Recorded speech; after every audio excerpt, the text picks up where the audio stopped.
The largest nation in Teyvat, Sumeru. Unique among all the nations because it's separated between a lush rainforest with the academia and the city of scholars, and a harsh, barren wasteland and desert, filled with the desert folk and many dangers. Sumeru is unique among all the other nations because it has two very distinct cultures. It's almost like two separate nations all in one. And I am sorry this video took so long, but it made sense to wait for Nefer before I actually completed it. You know, there's nothing like making one of these videos and then they release a character from that region after you're done.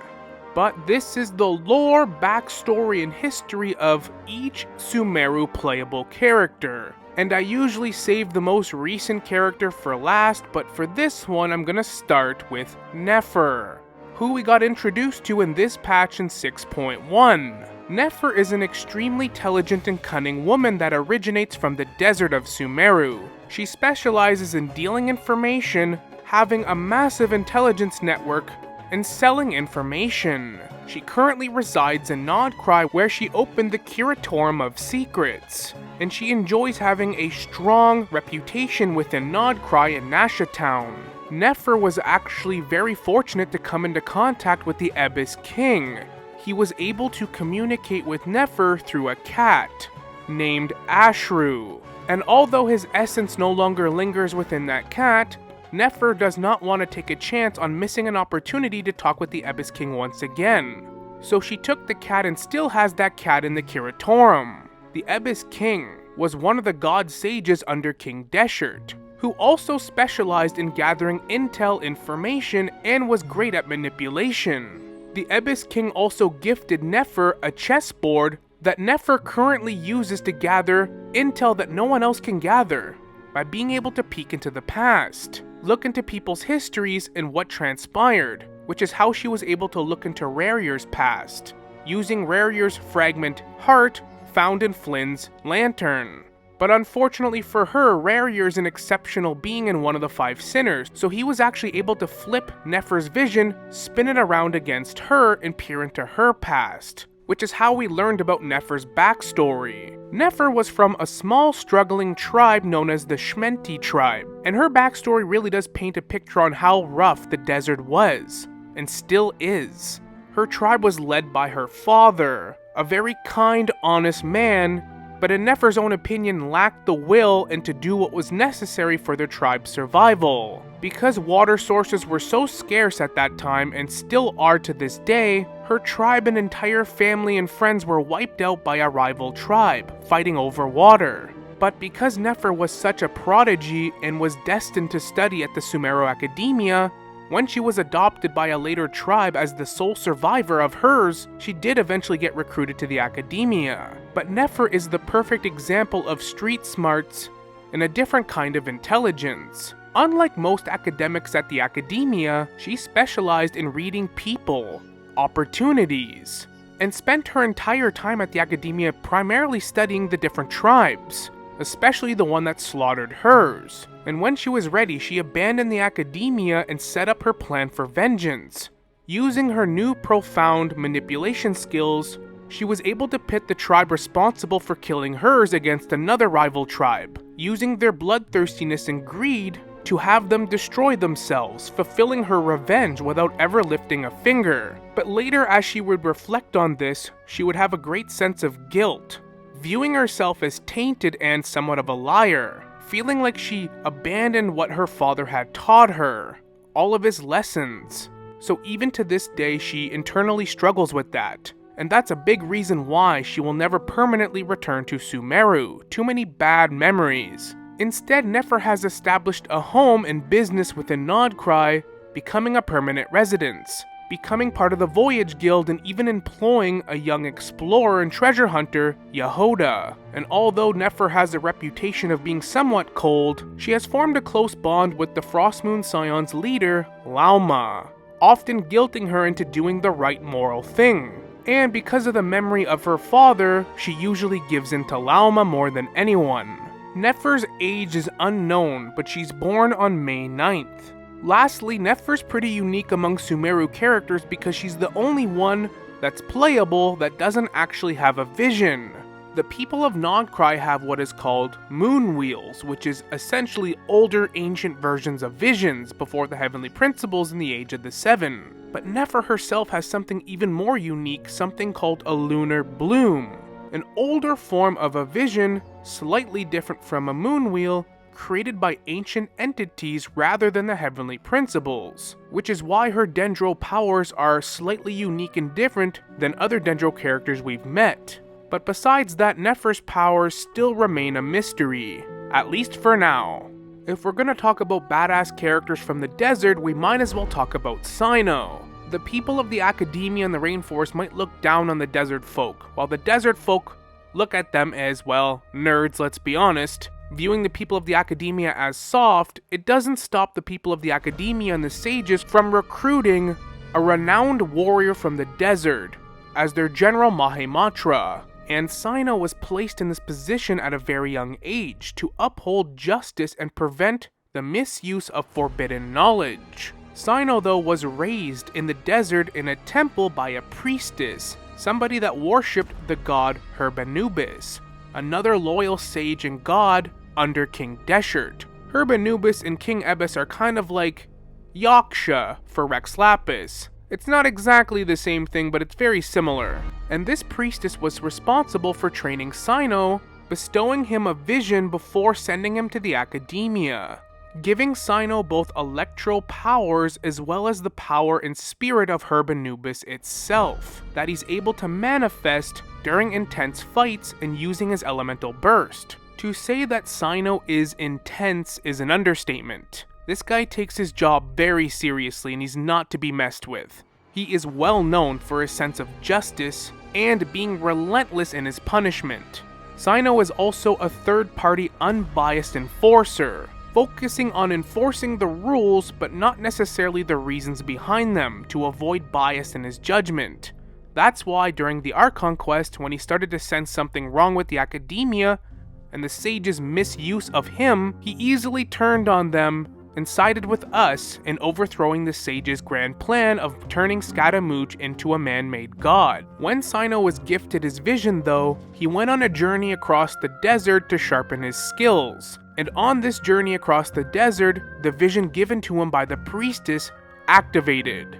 And on this journey, he was able to form a bond with the spirit of Herbanubis that resides within the headpiece he wears. Naturally, most people that don't really know Sino view him as unapproachable, not the easiest to talk to, with a very dry sense of humor if you even know him well enough to pick up on it. Except for those that he's close with, Sino has formed some close friends over the years. While working at the academia, he made friends with a young forest ranger named Tighnari, and those two have a close bond to this day. Sino is also the biggest fan you'll ever meet of the And to be honest, this guy probably has some Egyptian god cards tucked away somewhere, who are we kidding? He also has a frenemies type relationship and rivalry with the scribe of the academia, Alhaitham, somebody that Sino both respects and can't stand at the same time, being genuinely impressed that Alhaitham is not just a bookworm, but can actually hold his own in combat. And for the rare occasion you can actually find Sino off-duty, taking a break, he's a pretty relaxed individual. Sino often viewing himself as a bigger brother to Collei, frequently visiting her and making sure she's alright. Sino was born on June 23rd.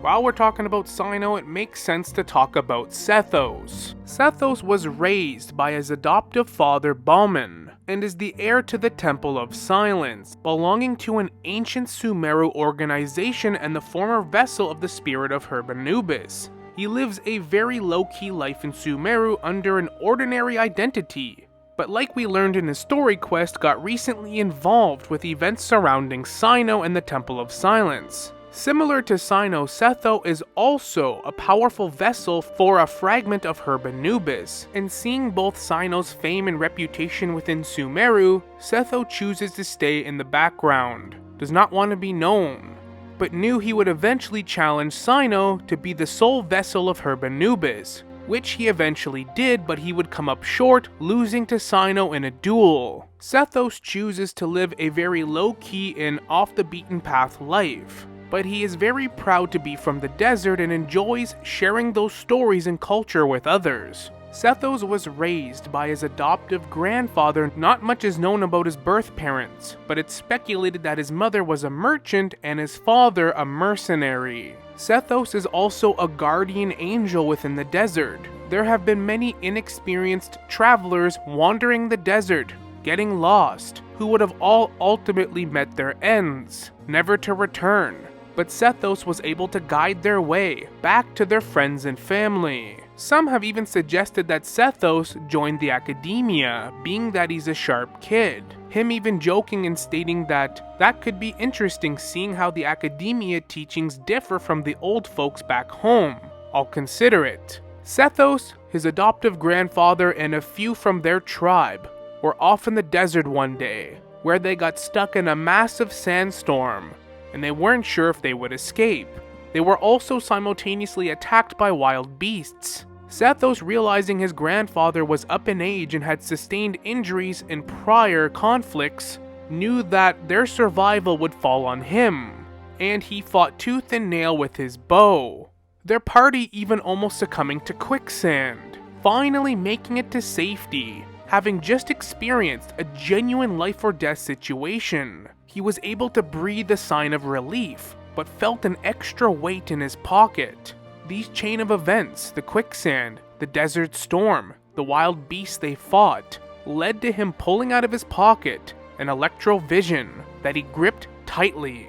Sethos is born on May 31st. Next we have the brave forest ranger himself, Tighnari, and his animal features are based on a fennec fox, a species of fox found in North Africa. Tighnari spent most of his youth studying at the academia to become a forest watcher and a botanist, and he prefers to stay away from the city as often as possible. His entire life's purpose is to stop and halt the withering, a phenomenon that's caused from the corruption of Irminsul, with Rukkhadevada's corrupted essence lingering right up until the Archon quest, and protect the ecosystem of the rainforest. Because of his unique appearance, he actually comes from a unique race known as the Tighnarian race that actually originate from the desert before the clan moved to the Advidya forest. Tighnari himself never actually migrated from the desert, since he was always born and raised in the forest,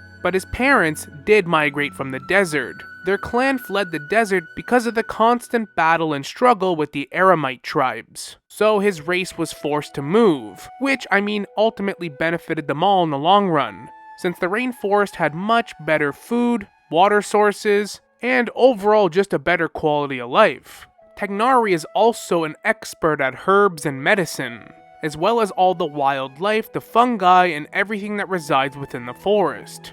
And he also serves as Collei's mentor. His love of research stems from his parents. His mother was a paleontologist, while his father studied the behavior of insects and their impact on human health and agriculture. So it was only destined for Tighnari to join the academia and eventually look after the ecosystem. Tighnari takes great pride in mentoring Collei, his underling, and she sees him as a master and holds Tighnari to such a high standard. He is somebody that places a lot of value on knowledge, and thus oversees her education very seriously, ensuring that she understands the content to the best of her ability, wanting her to reach her absolute best potential. And although he is still to this day very, very close friends with Sino, he does not appreciate Sino's jokes in the slightest, especially his dad jokes. Since they've been friends for such a long time now, he's probably had to hear Sino's terrible jokes more than anyone, and he has no time for it. He even considers them embarrassing, which actually leads people to speculate that Sino does this on purpose, suggesting that Sino really does have a sense of humor. Tighnari is born on December 29th, nearly a New Year's baby. When I've made these videos, a lot of characters have had some pretty epic stories, life or death situations like Captain Beto, fighting a giant sea monster with her crew and her ship. We just talked about Sethos, saving his adoptive grandfather, fighting through the desert. But when it comes to Tighnari, His vision story does make sense, but it's kind of underwhelming. He simply went to one of his class lectures, corrected his professor, and when he walked out of the class later, he had a vision. Now this does make sense for Tighnari because he is a bit of a know-it-all, and I guess Dendro is the element of wisdom, but man, what a lax story to gain your vision compared to others. Now it makes sense to talk about Collei. Like already discussed, she is a trainee forest ranger who is under the tutelage of Tighnari. Unfortunately for Collei though, she was born sickly, which led to her having a late start to her academic career, being well behind her peers, but she's working very hard to catch up. She is also one of the most genuine and kind-hearted people you'll ever meet, but she also struggles with her own confidence and second-guessing herself. Because she was such a sickly baby, this obviously led to her parents being incredibly worried for her health and, well, life. So they went to a seer and begged him to save her. The seer then explained that her illness was that being touched by supernatural creatures with negative properties, and told the parents that they had to give him their daughter so that he could save her. However, this seer was secretly working for the second Fatui harbinger Dory, and instead of saving her, they turned her into a test subject for their experiments. But it's never exactly stated how she got away from the Fatui. They might have let her go, she might have escaped. It's unknown, but she was eventually found wandering by herself alone, with little to no memory of what happened. Because of her sickness, she was treated poorly wherever she went, and often abused by people passing by. She even had stones thrown at her, and got pushed around. We later learned that the disease she actually had was called Elazar, something many people in Sumeru suffer from, stemming from the withering. And this exists because Rukkhadevada's life essence, being the avatar of Irminsul, was corrupted during the Cataclysm, when she had to purify Irminsul to save Teyvat. Elazar also affects the people suffering from it neurologically, causing Collei to be dizzy, but perceived as clumsy by other people. Tighnari then finding her and taking her in, wanting to cure her of her illness but was unable to. At least not until the end of the Sumeru Archon quest, where Rukkhadevada sacrificed her memory and life essence in order to completely purify Irminsul, finally curing Collei of her condition. But thanks to Tighnari's treatments and his expertise of mushrooms, plants, medicines, he was at least able to stall her disease. And if it wasn't for Tighnari doing this, it's hard to say exactly what condition Collei would be in. Ever since the events of the Archon quest, Collei has come around. She is still extremely wary and suspicious when going to Mondstadt for an event, because of her past experiences, how she was treated by people, experimented on. It's natural for somebody with her past to have a very pessimistic view of the world. She's also had a very negative outlook of the gods of Teyvat, but in recent times she's come around. And I still haven't even stated the saddest part about her lore. Yeah, she was abandoned by her parents because they thought they were abandoning her to a seer that could cure her. After she was experimented on and somehow got away, or was set free, she had a pretty terrible life until she met Tighnari. But something that was always in the back of her mind is, where were her parents and why did they abandon her? The truth is, her parents were killed later by the Fatui. Along with some other villagers, they set fire to the place, but it's unknown why. But it's speculated that the parents were out looking for Collei, so the Fatui took care of them. Which honestly makes Collei probably one of the most tragic characters to come out of Sumeru. Collei received her Dendro vision during a storm where she fought off monsters to protect a weak girl. Even while terminally ill, she still managed to defeat the monsters and save this young girl's life. Interestingly enough, she gained a Dendro vision, but it's unique among people of Sumeru because it includes 2 small wings and a ribbon, similar to Amber's, reflecting her time in Mondstadt. Her personal growth from her traumatic past and her desire to protect others are the main reasons why she was granted a Dendro vision.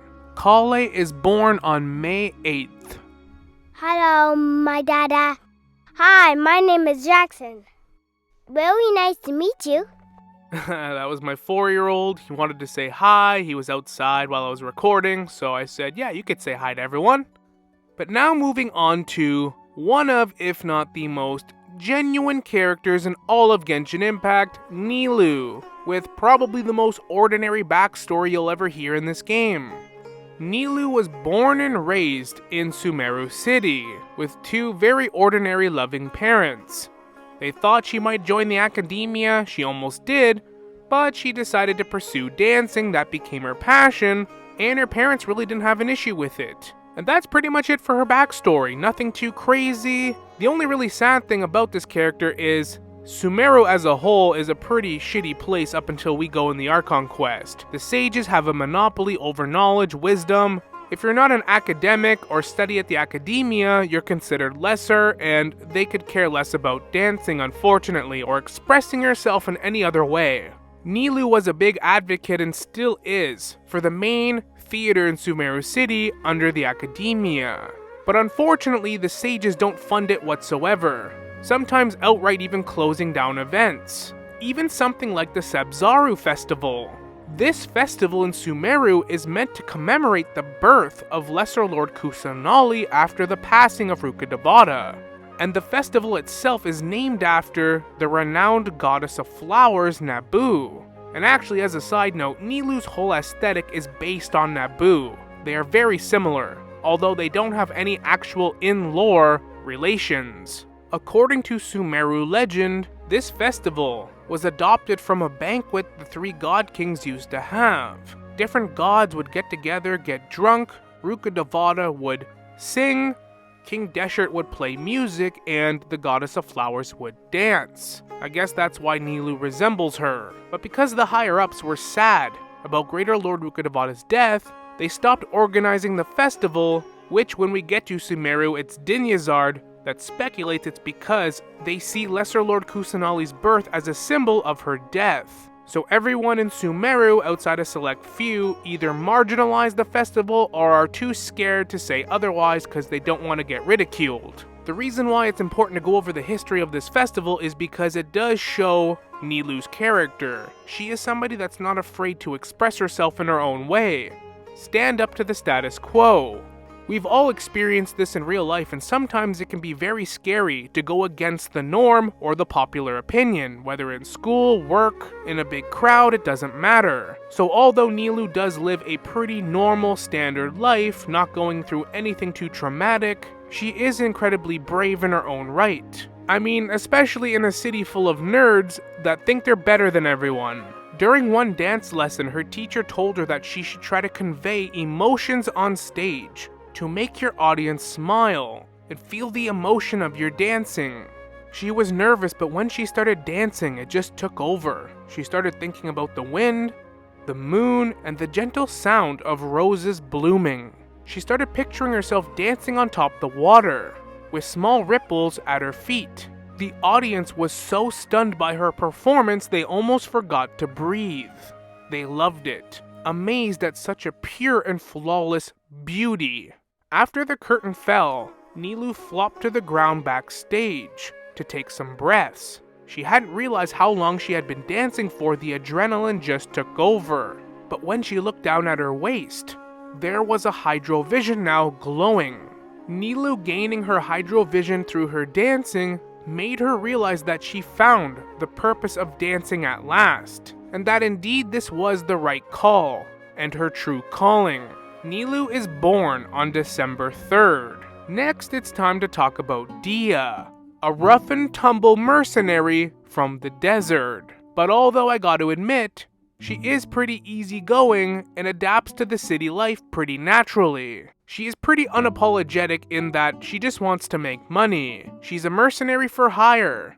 She is loyal, but at the end of the day, it's a job, it's a gig. She's not exactly someone that people would call cynical, but since she can be pretty bubbly and easygoing, but she takes things as they are. Dehya's backstory is pretty tragic. We don't even know who her real parents are. She was found in the harsh desert as a baby, taken in and raised by a mercenary named Kusaila. This would be her adoptive father, and he would show her kindness and love, even training her how to fight at a young age with a play wooden sword. But even so, she grew up in a very harsh environment, and this still was a mercenary group at the end of the day. But to her father's credit, he did try to shield her from the grim realities of their lifestyle as much as he could. And unfortunately, after her father's death, Dehya would become a renowned Aramite mercenary known for her strength and sense of honor. And when we actually meet her in Sumeru in the main Archon quest, she is currently working as a bodyguard and mercenary for Dinhazard. Since her parents were pretty wealthy, they could afford Dehya. Dehya would eventually learn that her father's death was caused by trying to actually disband their mercenary group. Apparently her father even tried to burn down their old mercenary base. Again, similar to Nefer and her father, it just goes to show how harsh the desert was. Even good men like their fathers trying to do the right thing still met tragic ends in a harsh environment where violence seems to be the only answer. Not only did he shield Dehya from the fact that he was her adoptive father, but he spent his whole life trying to protect her from the true bleakness of the desert. And if you look at Dehya's character to this day, she is known as the Flame Main, a renowned Aramite, and has a great reputation even as a mercenary within the City of Scholars, even making friends and acquaintances in the city. Her easygoing demeanor and approachable nature probably comes from the fact that she got to learn the harsh desert fighting style, become a warrior, but was still raised with love and care, not just bloodthirstiness and hate. And that really does reflect Dehya's character. But I'll still never forgive what the devs did at making her playable. Putting her on the standard banner like that? Come on. Actually, I'm one of the few people who didn't even bother all that much, but what a wild decision for one of the more popular Sumeru characters that was highly anticipated. It should also be stated that Dehya is a renowned mercenary, so when it comes to the wealth she's accumulated with her services, it doesn't actually state how rich she is, but she's not doing too shabby. Let's just say that. And because Dehya's widely known to be somewhat easy on the eyes and she's aware of this, apparently only a select few people that know her very well notice that she does take the time to do her hair, shower, do herself up, and make herself look prettier. Given her reputation as a mercenary, a warrior, and her more blue-collar type demeanor, I thought that was a nice detail. Interestingly enough, Dehya actually isn't quite sure when she got her vision or when it manifested. She must not have noticed it right away, but she guesses that it might have been during when she started walking her own path and going off on her own to do her own thing. During this time, being off on your own, being a mercenary meant if you were weak, you would not last long. And obviously, you would not be able to take on commissions. So her entire focus as a person during that time was just getting stronger, building her reputation, and she figures it's around this time she got her vision. But naturally though, once she got her pyro powers, this helped her elevate herself significantly. If I got the powers of fire and pyro, I don't know how I'd forget that. But I guess when she did get her vision, she tried not to let it go to her head. Visions can definitely help give you the edge in battle. The elements are a huge tool. But true victory is still decided by skill, judgment, and strategy, along with your physical conditioning. There are many legendary mercenaries in the desert who want to achieve the same thing she does, even without a vision. She knew that she could not rely on this new gift. And honestly, that's pretty wise of her. I guess her father did teach her well. And that's why she resonates with the Traveler so well. She can sense our power, honor, and our goodwill. I'm not really sure how the game knows when she's born if we never met her real parents, but I guess she's born on April 7th. Somebody that Dehya's formed a very close relationship, has a ton of respect for, but also won't mess or trifle with is Candace, the leader and guardian of Aru village. Apparently Candace is unique in that she's a descendant of the ancient king of the desert, Alimar, and she has a very deep-rooted connection with the ancient desert of Sumeru. Honestly, Candace is one of my favorite designed characters, and I think it was such a miss that she's a 4-star.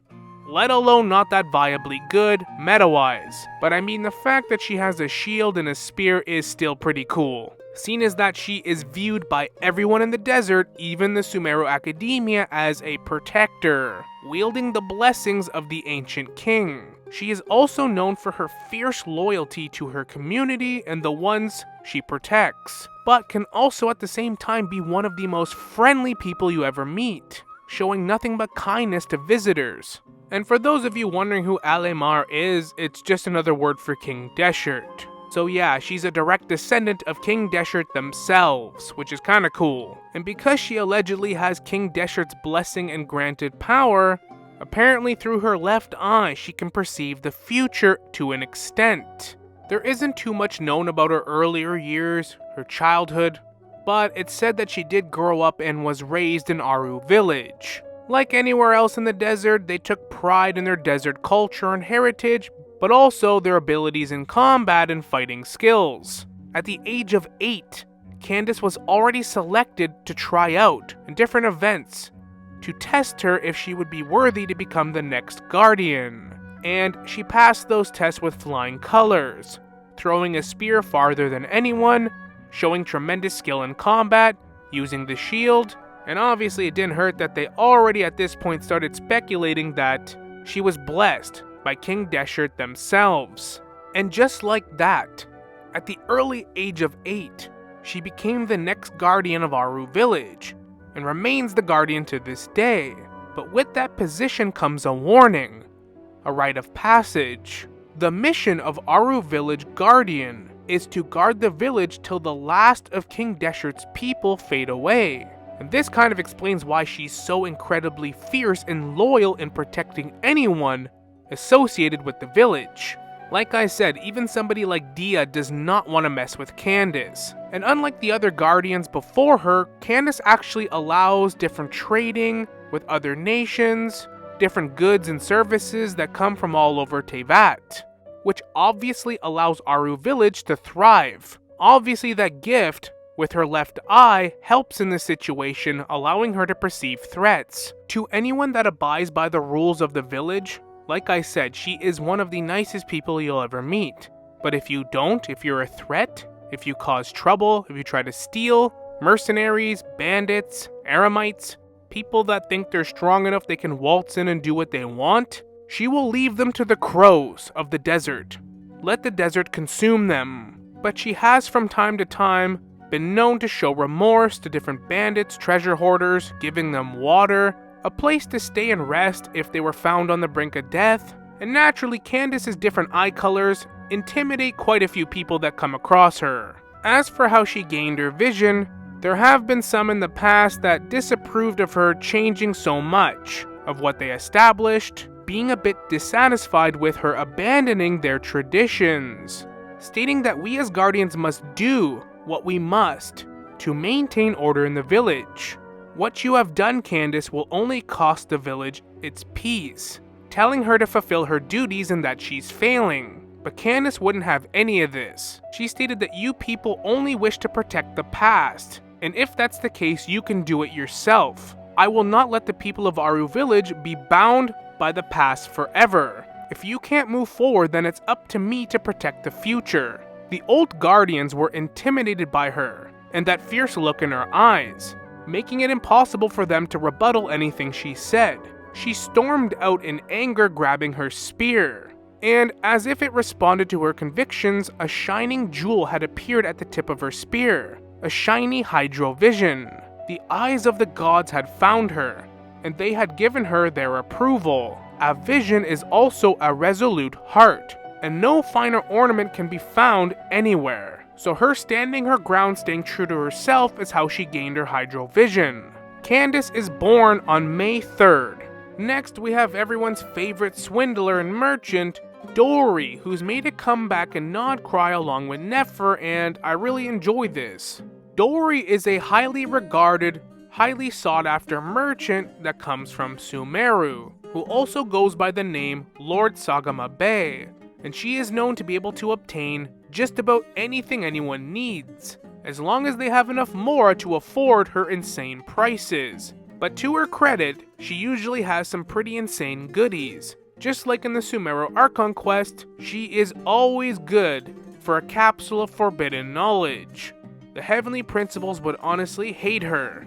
Unfortunately, although I like Dory, she is a pretty narrow-minded girl, with tunnel vision, obsessed with making Mora, and sees everyone and everything as a way to make profit. Her obsession with making money comes from her older sister. Her older sister had an illness which her family couldn't afford to treat. She uses her very bubbly, spontaneous attitude and appearance to sway customers into buying things even if they're way overpriced. But since she deals in black market goods, this caught the eye of the Matras and the local authorities of Sumeru. So she's implemented a ton of protocols to vet out any potential customers that could kibosh her whole operation. I mean, the proof is in the pudding. In the last Archon quest, Nefer is able to get a favor from Dory, obtaining a very key item that saves us from Rarier.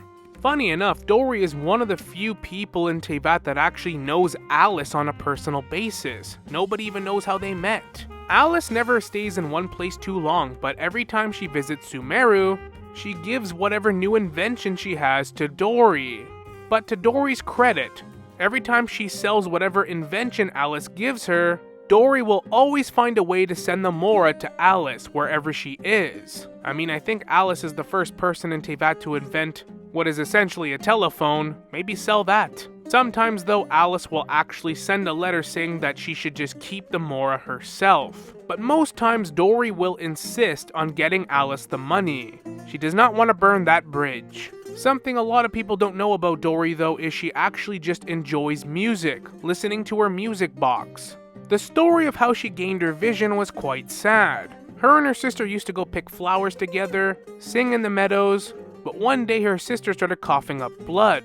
Dory, being the younger sister, had no idea what was happening and was scared, but she visited her sister every day, and her sister always tried to ease the pain of everyone around them, worrying. And one day while Dory was talking to her sister did pass away, leaving a crumpled up note in Dory's hands. It was a doctor's prescription with a list of herbs that were desperately scarce. The collectors who had such herbs were few and far between. To purchase these herbs, it would cost more than tens of millions of Mora, an impossible price for her family. Since her family was already struggling to make ends meet, Dory decided then and there, I must make a lot of Mora. With enough Mora, my family will never have to swallow that kind of pain again, and I will never lose anything due to a lack of Mora. And in that moment, she gained her electrovision. Perhaps it was the gods looking upon her with mercy. So knowing her backstory and the loss of her sister due to a lack of money, it's easy to understand where Dory comes from. And it really does make you respect her character outside of just being known as a swindler or a merchant. Dory is born on December 21st. Now bringing us to the biggest know-it-all in Sumeru, Alhaitham, who is just a feeble scholar. His words, not mine. Alhaitham, as it's told to us so many times during the Archon quest, is a scribe of the Sumeru Academia, which is a fancy way of saying that he just scribes down important points at certain meetings. Key points, I guess. He doesn't actually participate in the discussions between the sages because it's not his job, or at least it wasn't. But his position as a scribe does grant him high clearance within the academia, and also he gets to listen in on important conversations. Alhaitham also has a roommate named Kaveh. Kaveh describes Alhaitham as being somebody that only cares about the truth, not really people, having an extraordinary sense of individualism. And Tighnari describes Alhaitham as purely operating on rationality, so his actions are seen as unacceptable by most people. But Nahida has one of the more interesting voice lines about him. She states that he holds a body of knowledge more advanced than most people could imagine. His mind is constantly thinking, so maybe nothing in this world could fool him, but also states that his biggest weakness is that he needs to humble himself. I think somebody like Albedo could probably humble him. Probably the doctor too, obviously. Overall though, Alhaitham has been a scholar since his youth, fueled by desire of knowledge. And as you would expect, Alhaitham was born into a family of scholars, so him being a scholar was always destined. His parents were also pretty sharp, but unfortunately, as it is a trend for all these characters it seems, His parents died at a very young age for him in an accident, which is not specified, and then he was raised by his grandmother, who was also a scholar. Alhaitham doesn't really have any recollections or memories of his parents since he was so young, and to be honest, he doesn't really dwell on it all that much. The person that knows him best right now is probably Kaveh, and even they are at arm's length, always arguing. But Alhaitham and Kaveh do respect each other, they always challenge each other in their way of thinking. It would be a pretty cool storyline if Nahida could contrive something with the ley lines to show him his parents, kind of like Bennett back in Natlan. Alhaitham would be an interesting character to explore something like this. And in typical fashion for somebody like Alhaitham, similar to Tighnari, he gained his dendro vision by reading a book, studying, critical thinking. He was in very deep concentration and thought while reading this book, and once he reached the end, he noticed there was an ornament underneath the tome. Of course he knew right away it was a vision, the proof of one's power over knowledge. But in that moment, the vision didn't really mean much to him. Either way, this vision belonged to him now, just like the knowledge he had acquired. And some of you are probably wondering, if this guy's just a scholar and refers to himself as a feeble scholar, how did he get so good at fighting and using the sword? They don't exactly say, but Alhaitham believes in self-perfection in all aspects, not just the mind. So he more or less taught and trained himself. But his field of study in the academia was studying the ancient ruins of the desert, and he would always come back unscathed, and we know how dangerous the desert is. So I mean, you can kind of put two and two together. He's also just an efficient and pragmatic guy. So he figured if he's gonna study these things and go and explore, he has to get good at fighting. Alhaitham is born on February 11th. Kaveh's reaction to Alhaitham is pure gold. And obviously it makes sense to talk about him now, Alhaitham's roommate. Unlike Alhaitham that studies ancient ruins, Kaveh is known in Sumeru to be a renowned architect with his different contraptions and inventions, just like his briefcase he carries around. He is also accused of caring too much about too many things, and he graduated the Sumeru Academia with honors. He also takes great pride in the aesthetic of things and has a very artistic eye. If it wasn't for Kaveh, their apartment would look bland. You know, like that stereotypical 22-year-old dude's college room with a mattress on the floor and a TV. Kaveh actually decorates, makes things look nice, and overall just has a mature demeanor. And the people that know Kaveh pretty closely know that he's a very empathetic person towards people around him, and he will approach somebody without hesitation if he suspects they're in trouble. And he's even been known to lend more to those that need it. Kaveh's mother was also an architect, while his father was a pretty renowned scholar himself. And he had a very happy childhood until one day, his father encouraged him to enter a competition, the Academia's Interdarshan Championship that took place in the desert. And unfortunately, his father died in the desert accidentally shortly after. Man, they really like to kill off these people's parents. He obviously felt immense guilt for his father's death, and his mother was devastated. She was never the same. But he hid his despair from his mother, trying to console her. Later, it was too hard for his mother, so she moved to Fontaine, leaving Kaveh to live alone when he attended the Academia. Which is actually kind of messed up. Like, don't leave your kid. I know you're sad, but so is he. And it was his father's idea to enter the competition anyway. But anyways, that's where Alhaitham comes in, and now they are roommates. And despite this tragedy, he was able to graduate with honors. When there was a massive outbreak of the Withering, Kaveh collabed with Dory and her wealth to build this palace that I'm not going to pronounce. They nearly kiboshed the project, since believe it or not, it was a little bit more expensive than Dory realized, so Kaveh took out a loan. They eventually completed it, but now he's in debt to this day. Kaveh received his vision on the second failed attempt of the palace he was building with Dory. In a moment of despair, not thinking they'd be able to complete the project, he had a small model of the palace that he smashed in frustration. But when he did this, a dendro vision appeared. Kaveh stared at the vision. He couldn't believe his eyes. He always suspected he would gain a vision, but not like this. And he was very grateful for it. Man, so he could smash something and gain a vision? So if I lose my next 50-50 and I smash my controller, will I get a vision? Kaveh is born on July 9th. and he has the same birthday as my son. Next, we have Faruzan, a brilliant academic from the academia, but she's a little older than we think. She's actually over 100 years old. But 100 years ago, Faruzan was known and renowned for studying and specializing in ancient mechanisms and inscriptions within the desert, in King Deshert's old kingdom. King Deshert had that sweet forbidden knowledge of outside Teyvat, so he had pretty advanced tech for most people in Teyvat. But around 100 years ago, she became trapped in one of King Deshert's ruins after she miscalculated a puzzle. She somehow was preserved in a state of stasis by the ruin mechanisms, which kept her body from aging, starving, or deteriorating. She eventually freed herself, and then she returned to Sumeru City to find that a century had passed and everyone she knew was gone. So she's basically Avatar Aang then. So now she struggles but is readjusting to the modern world, and due to her immense knowledge and long survival, she presents herself as a senior despite being younger than most scholars. And being that she's over 100 years old now, we don't really know much about her family, since nobody alive today really knows much about them. As already stated, she was able to free herself from her 100-year stasis, but she can't remember what she did to do that.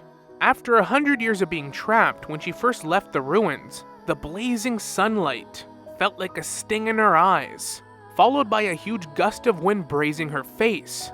Her eyes were closed, and yet she felt like she could see everything. She followed the wind's guidance in a semi-conscious state, which led her swaying and stumbling through the desert, avoiding monsters and hazardous areas. She finally collapsed as her stomach started to grumble. It had been a while since she felt the sensation of hunger, eventually passing out and falling into a deep sleep. She was eventually found by a merchant who could see Faruzan from the distance, but also a shiny object glimmering laying beside her. The merchant rushed over to see if she was alright, and right beside an unconscious Faruzan lay an animo vision. Faruzan is born on August 20th. And now we're down to the last Sumeru character. Last but certainly not least, Layla, who we actually just got more information on in a recent event in this very patch, so I guess it kind of worked out that I procrastinated Sumeru for this long. Layla's an interesting character because she's always sleep deprived, and this comes from her duties at the academia and her lifestyle. She is highly devoted to her studies, but this also leaves her paranoid and sleep deprived, making her very timid and looking like she could collapse from exhaustion at any moment. Her lack of sleep is so severe that she ends up sleepwalking at night, where an alter personality manifests. This sleepwalking persona of hers is determined to help solve other people's problems. Sometimes she wakes up and is surprised at how her papers have been completed. My god, that's a superpower, being able to do homework in your sleep. And she seems completely oblivious and unaware of her alter personality while she sleepwalks. In the academia, she specializes in theoretical astrology. And although I did look, there's no mention of Layla's parents, which I found interesting.